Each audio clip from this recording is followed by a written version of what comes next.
so good, but of course in the last third you need to score and be very, very clinical. When that not happen, you need some luck, maybe to score or to the opponent score own goal.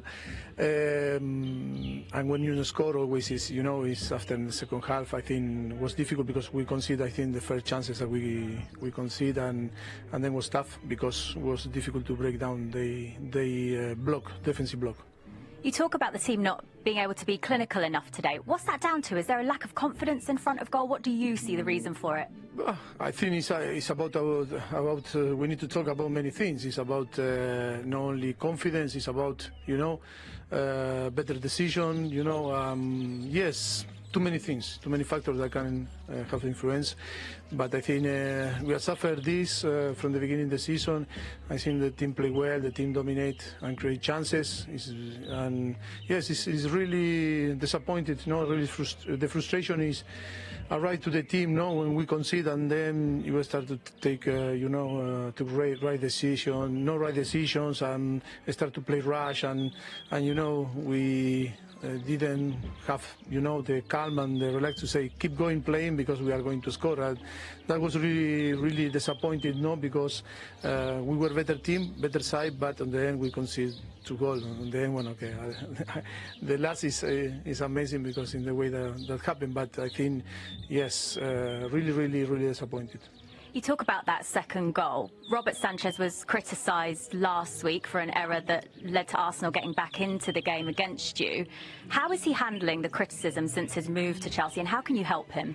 No, I think it's about to, you know, to get experience, to live experience. I think if you want to be a keeper or to be here in Chelsea and in a big club, you need to deal with this situation. Helping is giving our confidence and trust on him, and of course working hard every day.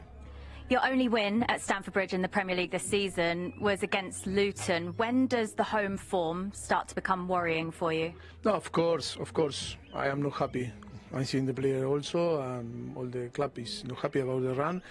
It's a long time that we need to be more consistent here.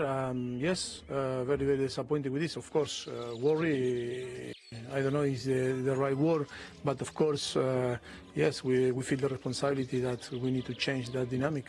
Thanks, Maurizio. You're welcome. Pochettino hugely disappointed there. Chelsea's poor home form continues, just 1 win in 13 at home. It continues to affect them, Joe, and is that frustration, do you think, spilling over a bit that you can feel from the stands to the players? Yeah, first of all, I feel sorry for Maurizio. You know, same as I felt sorry for Frank, I felt sorry for Potter and Thomas Tuchel, because you come in, they're all top managers, and you're coming into a club which is very unstable. Now, the new owners have come in, and they've been in here a while now, and one of the you know, you have to, one of the points of saying we want stability, continuity, you know, but it's one thing saying, you know, we're going to have these things as our culture, we're going to do them, but then on the flip side, you're changing managers at strange times. You're buying, you know, there's the planning on signing players is not being explained to the fans, or even explained to the players and the manager, you know.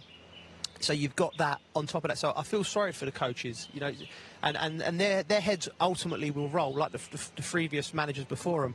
But what you've got to have, if you're gonna have these things that you live and die by. This is what we are at Chelsea: is continuity. We're going to buy young players. We're going to do that. We're going to do that. We're going to stick with the managers.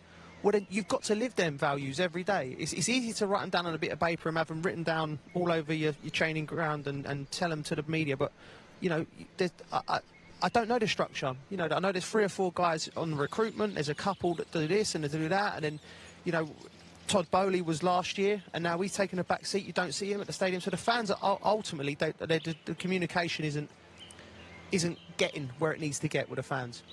I said when Maurizio come in, I thought he was an outstanding manager, perfect, rebuild a club, perfect. But you have to remember that you know, he will be seen with Tottenham. I said if Chelsea have a difficult start to the season, these fans, you know, fans, we're tribal by nature, so they're frustrated and they're lashing out on Maurizio. And ultimately, he's in there and he's trying his best. The players are trying their best, but there's just something in the structure at Chelsea that isn't quite right yet. And it's no good us coming on here and saying, you know, need to do better. It's the people in charge that need to start making better decisions. when it comes to recruitment, when it comes to what we are, and just living them things, not just saying them and then going away. Let's get Chelsea on the right path again. You know, let's talk to the right people. Let's make sure that we're doing things correctly. You know, let's explain that to the fans. You know, and then things will eventually calm down, and then the player will be able to breathe on the pitch and not look like.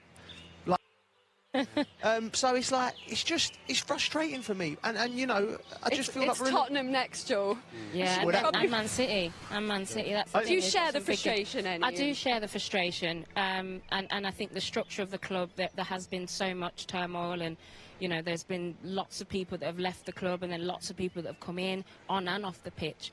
But I have a bit more faith in recruitment. I think Chelsea need to get a striker in January. I think that could solve a lot of problems, because when you look at it, they're creating chances. You know, whether it's Arsenal last week or today, they're creating chances. But they need a striker. Whether it's Victor Osimhen, whether they do everything they can to get somebody like Victor Osimhen, who's out, you know, he's fallen out with his club at Napoli. Go and get him. Yeah, I think he's pretty happy, Lindsay. Another big 3 points for Brentford here at Stamford Bridge. 3 Premier League wins in a row here. You must love coming here. Yeah, before the game we wanted to come and win here, because I don't think many teams beat them here 3 times in a row. So yeah, we are very happy with the result, and I think it's a very good performance from the team, like offensively, defensively, and yeah, we are very happy. Another goal for you today, another assist as well. That's now 13 goal involvements in your last 13 Premier League appearances.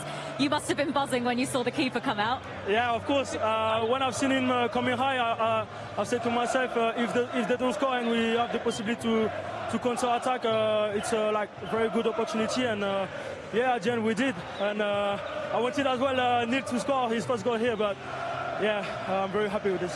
Amazing connection between Brentford and your fans. We just saw you celebrating there. What does that support mean? Yeah, of course, we can see like they love us, we love them, and we are very happy to give them the joy every games. You mentioned Neil, you mentioned Mopé there. You were obviously combining for that goal for yours right towards the end there. The fans are trying to rename you the new BMW. Did you know that? Yeah, I've seen this a couple of times. Yeah, of course, the first one was amazing, but this one can be even better, because yeah, we have so much quality, and yeah, we're going to try to win many games again. Well, that's the thing, you've gone above Chelsea in the Premier League table now. What can this Brentford side achieve this season? Yeah, of course, we want to aim as big as we can, as we've been doing since 3 years now, and yeah, now we want to win as many games as we can. Well done today. Thank you very much. At Stamford Bridge against Chelsea, and here is the man himself. Ethan, thanks for joining us, and huge congratulations on the performance and the win. Was that in a way the perfect away performance? Yeah, I think you could say so. I think first half, you know, we struggled to get out a bit. We knew he was going to be under the cosh for long periods, so we trained it, we worked on it all week, and you know, the boys stuck to their task, and you know, we really thought we could get at them at set pieces and on the counters, and you know, it worked in the end today. What did Thomas Frank say at half-time? Because Chelsea were okay in the first half. They was moving the ball around. You defended fantastically, but you just had that little bit more cutting edge in the second half where you was breaking out at times. What did he say? Yeah, he just said to be a bit braver, you know. He felt that, you know, although we were staying in the game, he felt that we could offer more going forward and, you know, be a bit tidier on the ball.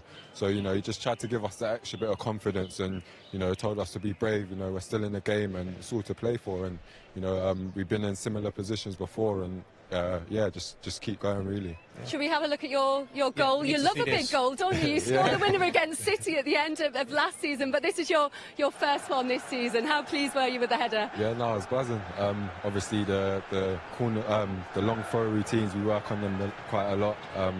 So yeah, my job is basically to just hang around the back post and stay on side, and you know, anything that gets over the last man, just attack it really. And yeah, I got there. How much do your eyes light up when you see, you know, as a man who's big man's eyes? You know, when the ball's like that flying, you can see the defenders underneath it. Your eyes must be lighting up. Yeah, as soon as he crossed it, you know, I could see the height, and you know, I knew it was going over his head. So you know, it's just about timing and making sure I got a good contact. So yeah, delighted.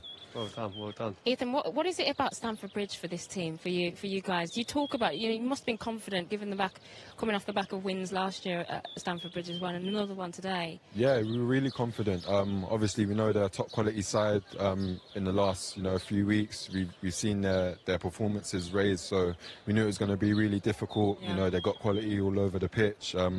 Sterling's been playing really well this season, so there was a big defensive focus on to just try and stifle them. Stay in the game, stay compact, and just try and frustrate them. And we knew the longer the game went on, the more we could grow into it. Yeah. And yeah, that was basically a big part of it. Ethan, just want to ask you, 2017, obviously you were at Dulwich Hamlets, the club that I was involved in for a little bit. You're the shining light, really, for some of the lads down there, can see the pathway into the Premier League. Yeah. How much are you enjoying that, being part of the Premier League, having seen your journey? Yeah, no, really enjoying it. Third year now, and I think each season, as a player and as a team, we've progressed.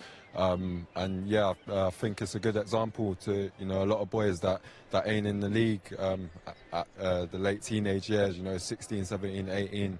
If you keep working hard, just find a level to keep playing at, and stay consistent, and you never know what will happen. Yeah, and earlier in the season, you've been so close to some big wins against some top sides, but that win there today puts you above Chelsea into 10th in the table. What can Brentford achieve this season? I think one of our things is to always look forward rather than back. So we try not to put, a specific number or position, but we just go into every game, trying to find a game plan on how we can win. Like you mentioned, we've had a few results this season where, small margins have cost us a draw or 3 points, but, we got it bang on today. So I think the focus is to just keep on looking forward and, to see what's in front of us rather than looking over our shoulder and what's behind. Definitely heading in the right direction. Ethan, thank you very much for joining us, and well done. Thank you. Well done, mate. There you go. That's yours. Man of the match. Well done. Well done, buddy. Well done. Congratulations. Okay, mate. Superb. Good to see you, mate. Absolutely well deserved as well. We'll let you go and join in the celebrations as well, Ethan, because you're probably missing out in the dressing room there. But thank you, and well done. Thank well you for done. having me. Take care. Well done. Thanks. Go on, we'll let you go. Yeah, Just thank you. Yeah. thank you very much. So, he didn't want to leave you, Peter. Yeah. What can I say? Do some analysis. Nice to have someone of a proper height, you know what I mean? How much did he deserve? Cold, that's cold. Not now. That's harsh on the rest of us, isn't it? It is. How much did he deserve that man of the match performance and the goal today, Peter? That's his 40th consecutive start for them in the Premier League. Sometimes feels a bit of an unsung hero for them. No, so consistent. And like I say, I wanted to touch on obviously his non-league experience, because like I say, he really is a shining light for some of those boys, because quite often people get lost in the non-league, but when you see someone like that, you look up to them, and it just shows that it can be done. And obviously with his consistency now, he's become a mainstay in this Brentford team, and I'm really pleased for him, because he's a really nice lad, and obviously to get the winner at Stamford Bridge is something you'd only been dreaming of when he was playing for Forest Green and Dulwich Hamlet. He's living the dream, absolutely. Anyway, let's have a look at their second goal as well. It was Brian and Bomo again for Brentford, but probably should have been Mopay. Yeah, Lindsay, I'm not a fan of goalkeepers coming up for corners, because this is what happens. There's too much risk in it.